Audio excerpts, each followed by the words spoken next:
आज हम आए हुए हैं बसना ब्लॉक बसना विधानसभा के ग्राम सिरकों में। और अभी आते हुए जो सड़क की स्थिति है वो स्थिति बहुत दुर्गम है, जबकि ये नेशनल हाईवे से लगा हुआ गांव है और बसना मुख्यालय से मात्र 6 किलोमीटर की इसकी दूरी है। उसके बाद में भी जिस विकास की बात की जा रही है वो विकास अब तक यहाँ क्यों नहीं पहुँच पाया है, और सिर्फ सड़क की समस्या है या बिजली पानी या गांव की किसी तरह की और समस्या है, उस समस्या को जानने के लिए हम आए हुए हैं ग्राम सिरकों में। हम यहाँ ग्रामीणों के साथ बैठे हुए हैं, हमारे साथ में यहाँ के भूतपूर्व सरपंच जी भी बैठे हुए हैं, ग्रामीण सम्मानीय बुजुर्ग भी बैठे हुए हैं। हम यहाँ पे उनकी बात जानने के लिए आए हुए हैं। अब हम उनसे, यहाँ पे सरपंच जी बैठे हुए हैं, भूतपूर्व सरपंच जी। क्या नाम है सरपंच जी आपका? बंशीधर सिदार। बंशीधर सिदार जी हैं। हम इनसे जानना चाहेंगे, ये जो आपके गांव की सड़क की समस्या है, अभी आते हुए हमने देखा कि बहुत ही दुर्गम सड़क है और ऐसा लगता है कि यहाँ से बच्चे पढ़ने के लिए बसना भी जाते होंगे, अन्य कामों से भी आप लोग शहरी क्षेत्र में जाते होंगे, तो क्या समस्या आपको होती है? कोई समस्या है या नहीं है? बहुत बड़ी समस्या है यहाँ पर। यहाँ से मतलब और 10-12 गाँव पीछे से जुड़े हुआ है, तो वो लोग मतलब NH6 पर बसना मार्केटिंग के लिए जाते हैं। एक बच्चे लोग पढ़ाई करने के लिए यहाँ कम से कम 5 गाँव के जाते हैं इधर से, इस रोड पर। और मैं जहाँ तक रोड की सवाल है, उसमें क्या बोलते हैं कि वो कम से कम 5 बार मतलब गुहार लगा चुके हैं विधायक के पास, कलेक्टर के पास और अन्य अधिकारियों के पास, लेकिन अभी तक कोई सुनवाई नहीं हुई। क्या कभी भी सड़क को बनाने का कोई प्रयास किया गया है? प्रयास किया गया है बीजेपी की मतलब रूप कुमारी चौधरी के माध्यम से, तो सिर्फ कीचड़ ही डाल दिया गया है मुरम के नाम से। अभी जो 15 दिन पहले मतलब उसको हटाया गया है। हाँ। फिर उसको, और ये सड़क की समस्या कितने सालों से है आपके यहाँ की? कम से कम तो 20 साल मान के चलो। यहाँ पे जो मुख्य सड़क इस गांव को आती है, उस सड़क की समस्या 20 साल से बनी हुई है। 20 साल यानी 1998 से 2018। 1998 से 2003 तक यहाँ पर कांग्रेस की सरकार थी, जिसमें 2000 में हमारा छत्तीसगढ़ राज्य बना है। 3 सालों तक ये राज्य था और यहाँ पे नियमित रूप से यहाँ के स्थानीय लोगों की समस्या ये सड़क की बनी हुई है, जिसको 20 सालों से कोई सरकार ध्यान नहीं दे रही है। 3 टर्म हो चुका है यहाँ पे भारतीय जनता पार्टी का राज्य में। 2 बार यहाँ पे विधायक रहे हैं भारतीय जनता पार्टी से, और अभी तक इस सड़क का समाधान, इनकी जो सड़क की समस्या है उसका समाधान नहीं हो पाया है। इसके अलावा और क्या समस्या है आपके गाँव में? यहाँ नल जल होना चाहिए। नल जल अब तक नहीं हुआ है। ये कितने गांव का पंचायत है? एक ही गांव का है, लेकिन बड़ा गांव है। आबादी है कम से कम 13-1400 की। तो 2000 से ज्यादा है, लेकिन वोटर 13-1400। 2000 से ऊपर आबादी का गांव, 13-1400 मतदाता। उसके बाद में भी इस गांव में पेयजल, नल जल की समस्या अभी तक बनी हुई है। पेयजल के क्या साधन है आपके गांव में? हैंडपंप। वो भी मतलब बिजली नहीं बिजली रहता तक नहीं। हैंडपंप कोई नहीं चल रहा है, चालू नहीं है, पानी नहीं है बहुत ज़्यादा। हैंडपंप मतलब सुस्त हो गया। वो तो घर के मतलब बोरों से पानी पी रहे हैं। हर आदमी अपने स्वयं के जल साधन पे जल के लिए आश्रित है, और जैसा कि हम देख पा रहे हैं, बोर करवाना आज के समय में बहुत महंगा है। शासन की रोक भी रहती है गिरते हुए जल स्तर को रोकने के लिए। ऐसी परिस्थिति में यहाँ गांव वाले लोगों को पेयजल की बहुत ही समस्या बनी हुई है। यहाँ नल जल अभी तक नहीं पहुँच पाया है और शासन की तरफ से कोई प्रयास भी नहीं हुआ है। हम 21वीं सदी में है, 2018 चल रहा है, और उसके बाद में भी किसी भी प्रकार से यहाँ पे नल जल का अभी तक किसी भी प्रकार से इनकी जो समस्या है उसके समाधान का कोई प्रयास नहीं हुआ है। और क्या समस्या है? बिजली का भी ये देखो ना, ये कम से कम बिजली का भी समस्या है। यहाँ पर ट्रांसफार्मर नहीं लग रहा है। 3 बार मतलब बिजली कितने घंटे रहती है दिन में? बिजली तो रहती है, लेकिन यहाँ जो ये है ना, वोल्टेज की समस्या, और जो ट्रांसफार्मर मतलब बिजली का लोड सही जोड़ दिया गया है, गांव का अलग नहीं है। यहाँ पे बता रहे हैं कि जैसा कि अभी शासन द्वारा सभी गांवों में कृषि उपयोग के लिए अलग ट्रांसफार्मर, अलग लाइन की व्यवस्था की जाती है और ग्रामीण लाइन के लिए अलग लाइन की व्यवस्था की जाती है। ऐसी कोई व्यवस्था इस गांव में नहीं की गई है। कृषि कार्य के लिए उपयोग होने वाले बोरवेल की लाइन और गांव की लाइन एक ही है, जिससे वोल्टेज की समस्या और बिजली कटौती की समस्या गांव में बनी रहती है। उसके अलावा जैसा कि अभी हमने आपको दिखाया खंबे में, एक खंबे के ऊपर इतना ज़्यादा लोड है और इस लोड को लेकर बिजली विभाग या प्रशासन की तरफ से कोई ध्यान नहीं दिया जा रहा है। ये एक तरीके से दुर्घटना को आमंत्रण भी है। और क्या समस्या आपके गांव की सर? अभी तो और वो क्या बोलते हैं, पटवारी भी मुख्यालय में नहीं रहता है अभी। मतलब सांकरा में बैठता है वो भी दूसरे हल्का का है, पटवारी हमारे यहाँ नहीं रहता है, जबकि मुख्यालय सिरको है। पटवारी का मुख्यालय सिरको है। राजस्व विभाग गांव वालों की अगर सबसे ज़रूरत कोई सी रहती है, कोई सी खास ज़रूरत जिसका उनको दैनिक जीवन में उपयोग पड़ता है, तो वह है राजस्व विभाग। जाति प्रमाण पत्र से लेके आय प्रमाण पत्र से लेके कृषि से संबंधित लोन निकालने से लेके हर चीज़ में उपयोग पड़ती है पटवारी के दस्तखत की। और राजस्व विभाग पटवारी का मुख्यालय होने के बाद में, हल्का मुख्यालय होने के बाद में भी पटवारी यहाँ उपलब्ध नहीं रहता है। छोटे छोटे कामों के लिए यहाँ से 17 किलोमीटर दूर स्थित सांकरा इनको जाना पड़ता है, जो कि आरआई मुख्यालय है पिथौरा ब्लॉक का।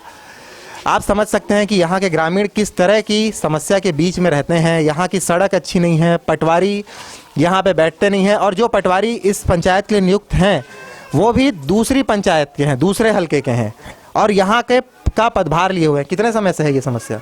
1 साल हो गया। 1 साल हो चुका है, 1 साल से अधिक का समय हो चुका है।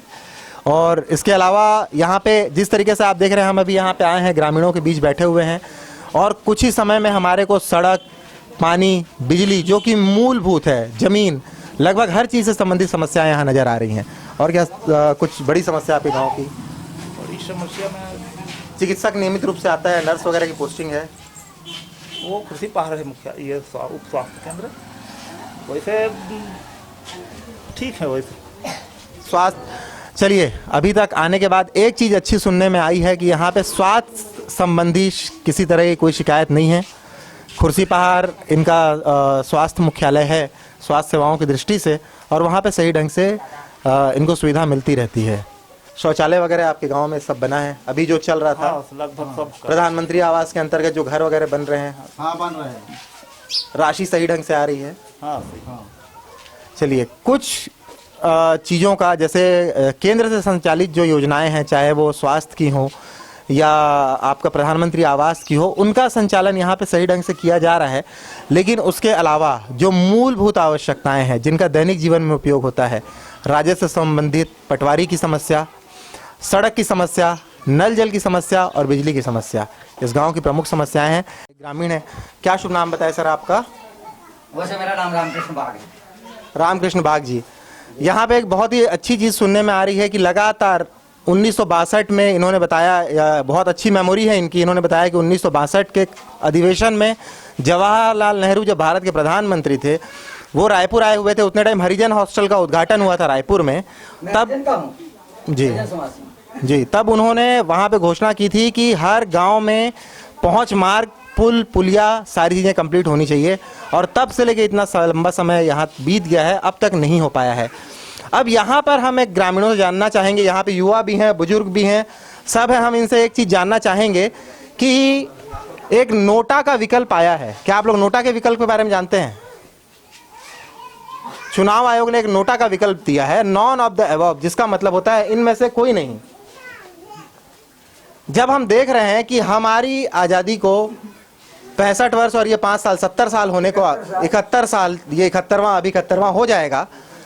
इतने साल होने के बाद में भी जब हमने सभी पार्टियों को मौका देके देख लिया, सभी उम्मीदवारों को मौका देके देख लिया, कोई भी विकास कार्य नहीं कर रहा है, तो क्या ये बताने का समय नहीं है कि हमको आपके उम्मीदवार नहीं चाहिए, हम आपके उम्मीदवारों को रिजेक्ट करते हैं, हम उम्मीदवार का चयन करेंगे, आप उसको खड़ा करिए? क्या आप लोग नोटा का जो विकल्प है उसके समर्थन में जाना नहीं चाहेंगे? एक बार भाजपा, कांग्रेस, निर्दलीय, सबको तो आपने मौका देके देखा है, सबके साथ आपकी शिकायत है, कोई आपका काम नहीं कर रहा है।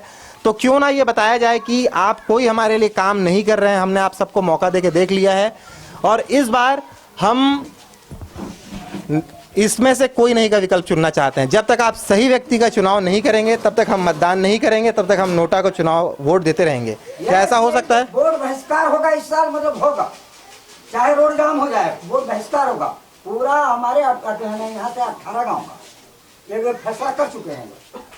क्या ये सही है? हाँ ये बात सही है, वोट बहिष्कार होगा।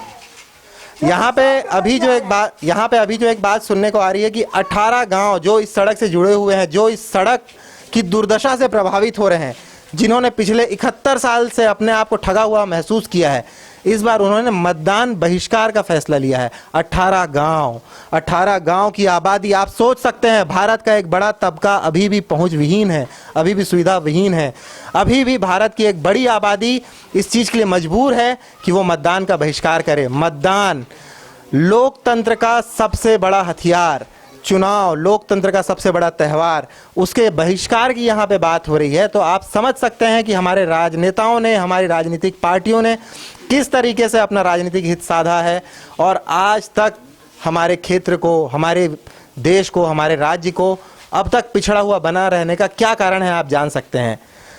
यहाँ पे एक चीज़ मैं आप लोगों से जानना चाहूँगा कि मतदान बहिष्कार की आप लोग बात कर रहे हैं, लेकिन नेताओं को पैसे और शराब की ताकत पे भरोसा होता है। बहुत अच्छी बात है कि आपके गांव में शराब का कोई ठेका नहीं है, लोग नशे से मुक्त हैं, किसी तरह के दुर्व्यसन के आदी नहीं हैं, लेकिन क्या आपको ये नहीं लगता है कि ये चुनाव पूर्व की एक भपकी है और जब चुनाव का समय आएगा फिर से वादाओं में बह के, फिर से आश्वासन में बह के फिर से मतदान करेंगे आपके लोग? कहीं ऐसा तो नहीं होगा? इस समय पता नहीं, ना रहे बांस और न बजे बांसुरी हो जाएगा रोड में, रोड जाम भी हो जाएगा। वोट के पहले वो पीठासीन ऑफिसर रहे, चाहे कलेक्टर रहे, चाहे वो मुख्यमंत्री क्यों ना रहे, उस समय आदमी और नहीं सोचेंगे। इस साल बहुत ठग आ चुके सर, जवानों में अब जवानी का खून भी आ गया। अब ये जवान सुभाष चंद्र बोस बनना तैयार हो गया है अब यहाँ भारत की जनता के साथ। अब यहाँ पे हमने यहाँ के गांव के बुजुर्गों का मत जाना है। आप लोग युवा हैं, आप लोग भी यहाँ पे आए हुए हैं। जो सड़क की स्थिति है, कोई भी आप लोग बोलिए, आप लोगों के गांव की सड़क है, आप लोग समस्या को नहीं उठाएंगे, कौन उठाएगा? आप ही लोग तो भविष्य हैं, इनका जीवन तो आधा निकल गया, अब तो संघर्ष आप ही लोगों का है ना सर। तो सड़क की जो स्थिति है उसके बारे में आप क्या बोलना चाहेंगे? आप तो आए हैं सर रास्ते में और बोलने की ज़रूरत नहीं है, देख चुके हैं, अपनी आंखों देखी हाल में। और अभी यहाँ पे जल की समस्या बता रहे थे, पेयजल की समस्या बता रहे थे, नल जल की सुविधा आप लोगों के गांव में नहीं है, तो उसकी वजह से कितनी समस्या है सर? बहुत सारी समस्या गिनाए नहीं जा सकते जितनी समस्या हैं। तो युवा होने के नाते आप लोगों को क्या क्या समस्या लगती है कि सरकार को की तरफ से क्या सुविधाएं आपके गाँव में मिलनी चाहिए? खेल मैदान वगैरह है आपके गाँव में? नहीं सर, खेल का मैदान नहीं है। अच्छा, और इसके अलावा बीच बीच में आप लोगों को किसी तरीके का मार्गदर्शन अधिकारियों की वजह से या कृषि विभाग के अधिकारियों की वजह से मिलता रहता है? कभी कभार सर, वरना नहीं मिलता है। आपको क्या उम्मीदें हैं आने वाले समय में कि सरकार को आप लोगों के लिए क्या करना चाहिए? अब उसको क्या बोले सर, जितना भी वादा कर रहे हैं कोई तो निभा नहीं रहा है, तो बोलने से भी कोई मतलब नहीं निकल रहा है। फिर भी मुख्य रूप से क्या क्या होनी चाहिए, गाँव की ज़रूरतें कौन सी होनी चाहिए? फिलहाल तो हमारी सड़क को पहले बना दें सर, फिर बच्चों के लिए, भविष्य के लिए उसको देखते हुए अपने हिसाब से करें। हम लोग बोल के भी क्या फ़ायदा। इनकी प्राथमिक मांग है सड़क की, और इनका कहना है कि जब तक हमारी सड़क ही नहीं बनेगी तो बाकी सुविधाएं तो गांव में आ ही नहीं सकती।